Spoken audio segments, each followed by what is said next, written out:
So yan mga kapatid, isang magandang umaga. So ito po yung papunta po no, ng Torres, Davao City. Ayan, Torres. Ito naman yung papunta ng MAA, Diversion Road. So liliko tayo dito. I-update natin itong bypass road din dito. Ito bypass road ito. Doon sa unahan may ano yan, may bridge at saka road. Connect yan sa ano, connect yan sa anong pangalan dun, connect dun sa Bakaka Road no, may isang bypass road dito tayo, liko tayo para hindi kasi natin makita.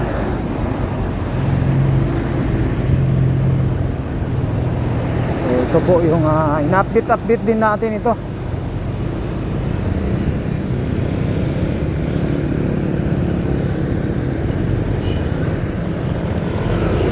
Ayan, balik tayo. Tapos dito, ayan, ito na po yung kalsada. Papasok. Ayan, ito, papunta ito ng MAA road, no? Hindi ka punta sa MAA flyover, punta ng Buhangin, sa Diversion Road. So dito po, papasok tayo. Mahigit isang kilometro. Tayo, isang bridge.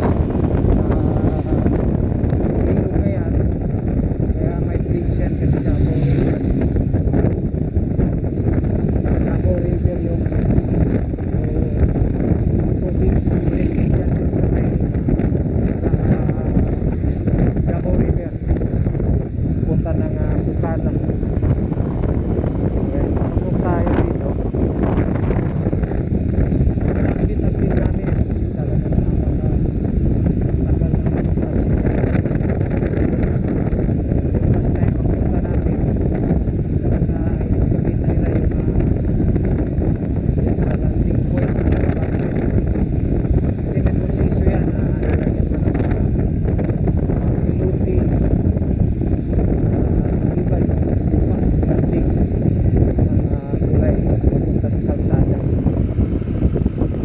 napakatagal na daanan natin kasi galing tayo sa may flyover MAA.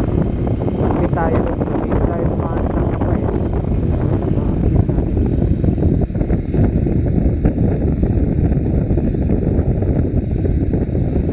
Ito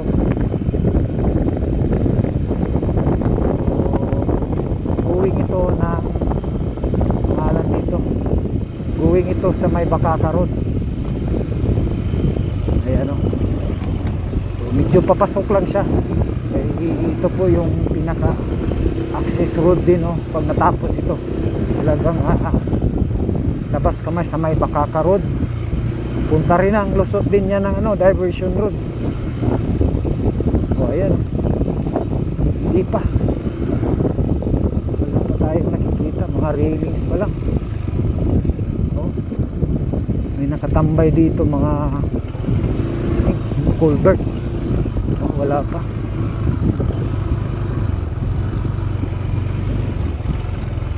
Oh. Wala pang nagtatrabaho dito.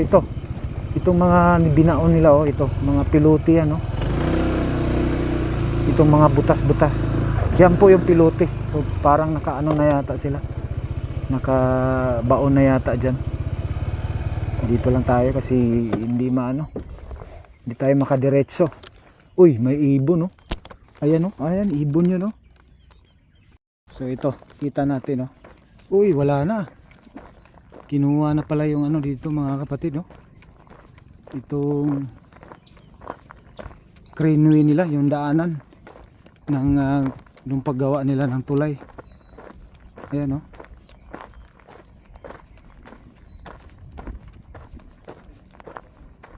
Oh, may tao pala dito pero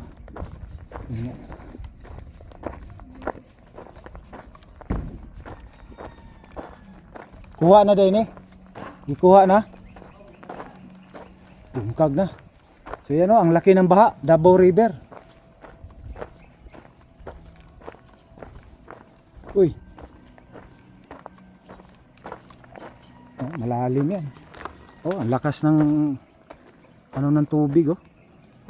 May ulan sa bukid. Ayan oh. Ayan, bumaha oh. So yun po yung papunta ng Bakakay ano. Labas dyan sa may Caltex 7-Eleven yan. So ito po yung update dito. So ito po yung update dito. Tinanggal na itong mga craneway, yung daanan nila. Ayan, ito yung update natin. So ayan mga kapatid. At dinaanan natin ito talagang yan. Kita natin talagang ang akala ko nito wala pa itong budget kaya ganito. No? So anyway, nakapag-update tayo dito. Balik na lang tayo dito. Talagang 2 buwan ko na ano ito. Yun lang, kinuha yung mga bakal pero walang tao nagtatrabaho. Siguro walang budget pa ito, no? Ayan, baka 2028 pa ito. So yun mga kapatid, hanggang dito, hanggang sunod muli. Maraming salamat. Bye-bye.